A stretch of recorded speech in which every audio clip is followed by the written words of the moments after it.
Welcome back naman sa aking channel. So ngayon guys, nandito tayo sa Bicol at i-speed test natin tong bagong SIM na Ditotel kasi yan nakakabit dito sa cellphone ko ngayon. Binili ko kasi ito sa Manila at ngayon tinry ko kung may signal dito. Malakas. Yan, so mag-i-speed test tayo para malaman nyo kung gaano kalakas yung signal nila dito. Travel guys, saan mo man gusto, Joe Marian TV.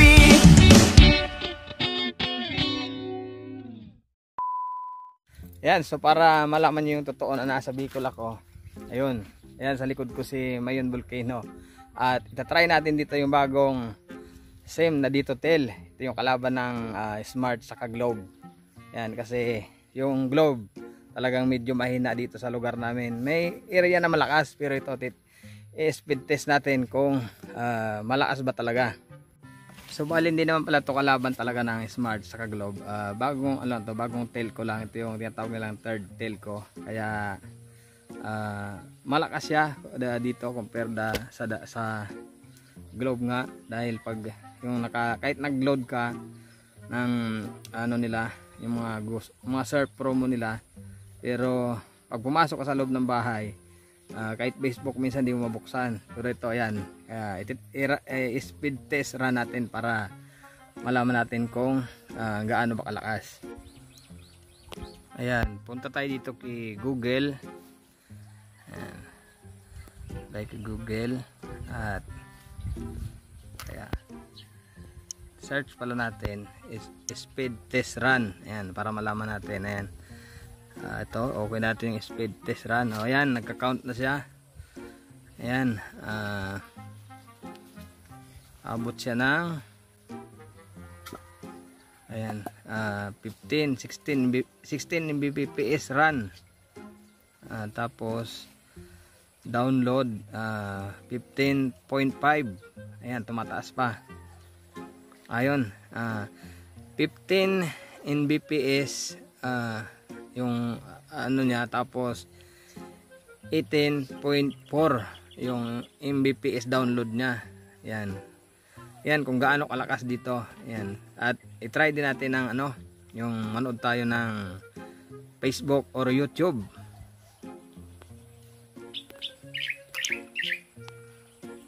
Ayan, so play naman natin sa Facebook muna kung makapag-Facebook ba tayo. Ayan. Ayan, so malakas siya. Malakas. Ayan. Okay. Try naman natin sa YouTube. Ayan. YouTube. Try natin. Try natin sa YouTube. Halimbawa, manood tayo ng music. Rock music.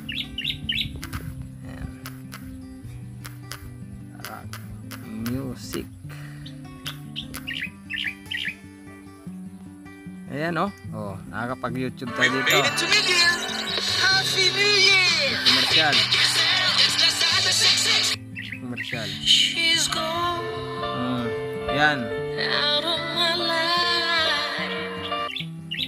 Ayan, baka maka-copyright kasi tayo. Kapag tayo nakakapagpanood ng YouTube, mabilis talaga siya, pero yung ibang network, hindi naman lahat, pero yung iba hirap talaga yung signal kahit sino tanungin mong taga dito. Ayan. Panoorin natin yung yung vlog ni Paring Bert, Don Bertos TV. Ayan. Pangarap ko, Ayan, YouTube yan Ayan ang kalas ng signal dito. Ganda ng boses Ayan. Naluluha. Ayan. So hindi ako mapagsabi niyan kasi yung taga dito try talaga nila at natatry talaga nila na ganun. Yan, ganun kalakas yung bagong telco dito sa lugar namin sa Bicol. Bale, sakop to ng Ginubatan Albay, pero medyo dito tayo sa Mayon unit, Mulad Bukad Grande. Kaya natutuwa ako kasi akala ko hindi gagana rito pagdating ko kagabi. Papaload sana ako ng other network kasi baka walang signal, pero okay na okay pala, lakas ng signal niya. Kaya yan, sa mga gustong bumili nito, mayroon to sa sa Shopee or sa Lazada. Pero to sa akin, nabili ko to through online doon sa amin sa Valenzuela. Bili ko dito 120 lang at niloadan ko siya ng 199, 1 month na yon. Tapos pwede rin kayo makabili ng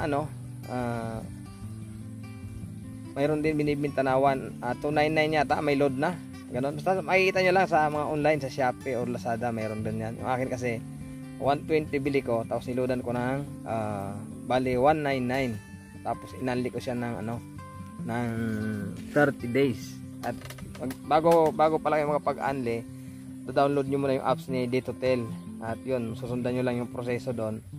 At sa paglo-load naman, maloloadan nyo siya sa GrabPay o GCash, meron din sa Paymaya. Yan, pwede kayong mamili doon.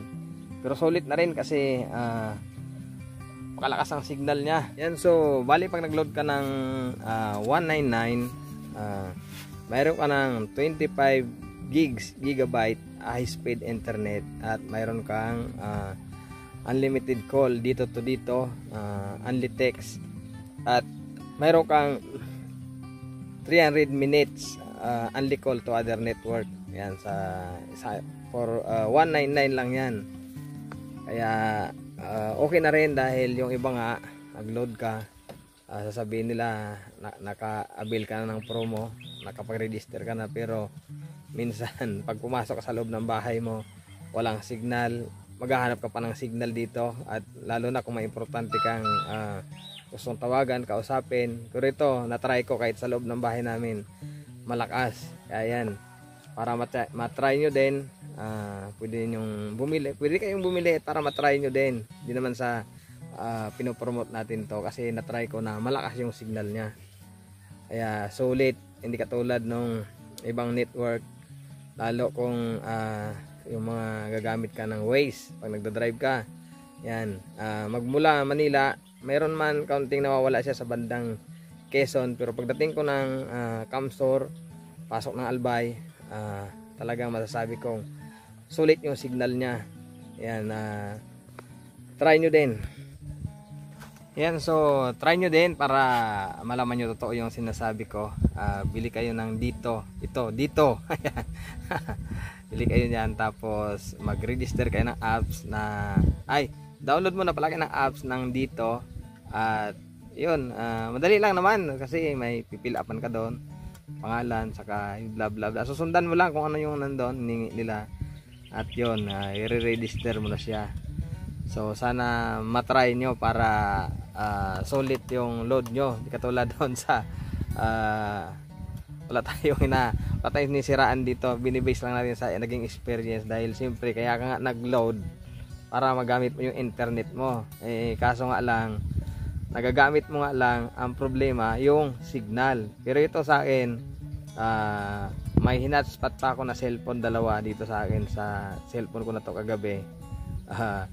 Sabi nila okay daw, kaya ayan, try nyo din. At yun, maraming salamat sa panonood nyo ng aking video, at sana yan, matry nyo at mapatunayan nyo din.